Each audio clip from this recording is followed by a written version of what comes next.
Halo adik-adik, bagaimana kabar kalian? Sudah siap untuk belajar? Kali ini kita akan belajar mengenai Tema 8, Subtema 2, Perubahan Lingkungan.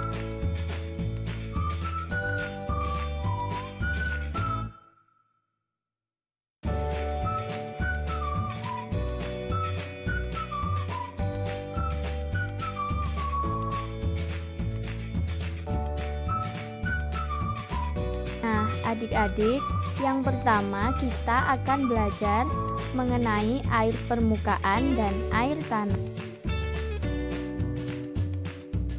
Air permukaan adalah air yang berada pada permukaan bumi dan tidak terserap ke dalam tanah. Contohnya, laut, sungai, danau, dan rawa. Sedangkan air tanah adalah air yang berada di bawah permukaan bumi yang tersimpan dalam lapisan batuan.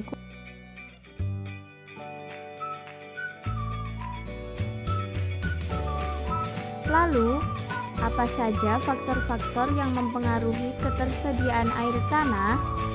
Faktor yang pertama adalah tekstur tanah.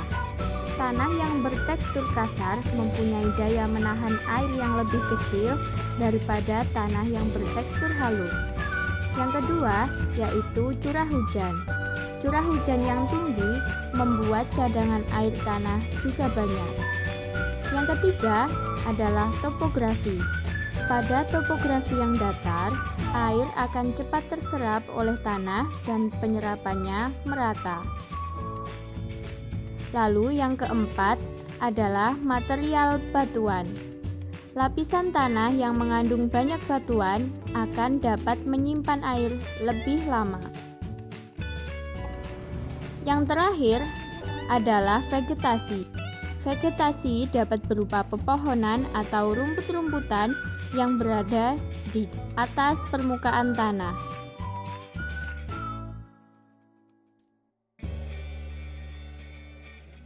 Pembelajaran selanjutnya adalah pola lantai gerak tari.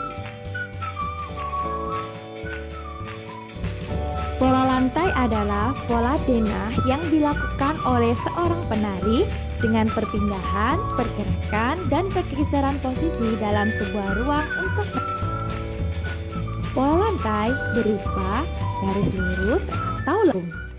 Pola garis lurus dapat dikembangkan menjadi berbagai pola lantai seperti horizontal, diagonal, garis lurus ke depan, zigzag, segitiga, segi empat, maupun segi lima. Bentuk pola garis lengkung dapat dikembangkan menjadi lingkaran, angka 8, garis lengkung ke depan maupun ke belakang.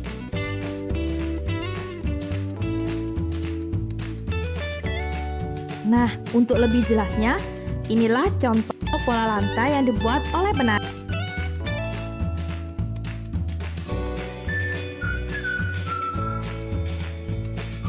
Pembelajaran selanjutnya adalah usaha ekonomi yang dikelola kelompok. Yang pertama adalah BUMN atau Badan Usaha Milik Negara. BUMN adalah sebuah perusahaan yang seluruh atau sebagian besar modalnya dimiliki oleh negara. Perusahaan di Indonesia yang termasuk BUMN atau Badan Usaha Milik Negara adalah PLN, PT KAI, dan Pertamina.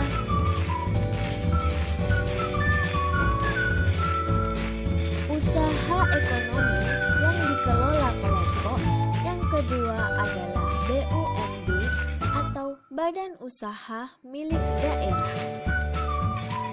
BUMD adalah badan usaha milik negara yang dikelola oleh pemerintah daerah. Perusahaan di Indonesia yang termasuk dalam BUMD atau Badan Usaha Milik Daerah adalah PDAM dan Bank BCB. Yang ketiga adalah BUMS atau atau badan usaha milik swasta. BUMS adalah badan usaha yang didirikan, dimiliki, dimodali, dan dikelola oleh satu atau beberapa orang yang bukan milik negara. Bentuk-bentuk BUMS seperti firma, perseroan terbatas atau PT, persekutuan komanditor atau CV. Bentuk badan usaha milik swasta yang pertama adalah firma.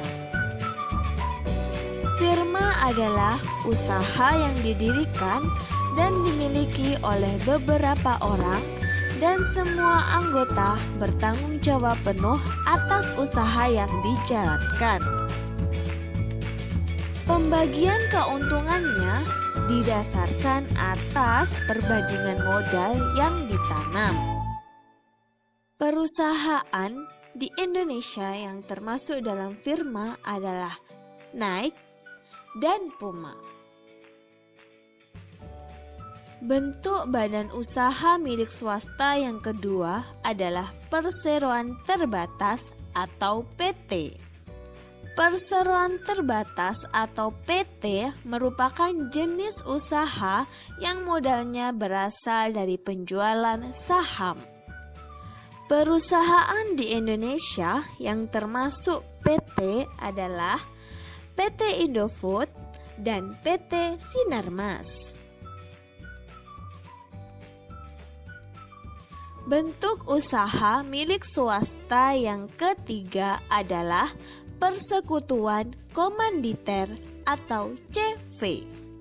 CV didirikan oleh beberapa orang tetapi hanya dijalankan oleh sebagian di antara mereka.